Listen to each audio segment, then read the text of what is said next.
আজ দেখাবো কিভাবে উইন্ডোজ 11 এর অ্যাডমিনিস্ট্রেশন নাম পরিবর্তন করবেন। তো তার জন্য সার্চ অপশনে গিয়ে প্রথমে লিখতে হবে কন্ট্রোল প্যানেল।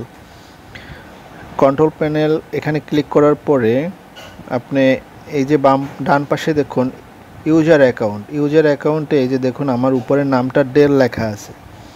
আমি এই ডেল নামটা পরিবর্তন করে আমি আমার মতো করে একটা নাম দিব। এই যে উপরে লেখা আছে চেঞ্জ, তো এখানে আমি চেঞ্জ করব। যেই নামটা আমি এখন দিতে চাই সেটা লিখব। আমার কিন্তু আগে ডেল দেয়া আছে, এই ডেল নামটা পরিবর্তন করে আমি আমার নিজের নামটা লিখে দিচ্ছি। এটা জাস্ট আপনাদের দেখানোর জন্য। এই যে নামটা চেঞ্জ করে দিব এখন। যে এটা কিন্তু পরিবর্তন হয়ে গেছে, এই যে দেখতে পাচ্ছেন এখানে প্রথমে উপরে ছিল ডেল, এখন কিন্তু পরিবর্তন হয়ে আমার নিজের নাম চলে এসেছে। তো খুব সহজে ইজিলি আপনারা এটা পরিবর্তন করে নিতে পারবেন।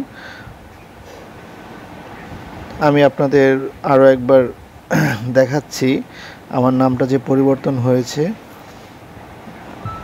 আমি যেহেতু উইন্ডোজ 11 ইউজ করি, সার্চ অপশনে কন্ট্রোল প্যানেল থেকে ইউজার অ্যাকাউন্ট, এই যে দেখুন আমার নামটা পরিবর্তন হয়ে গেছে।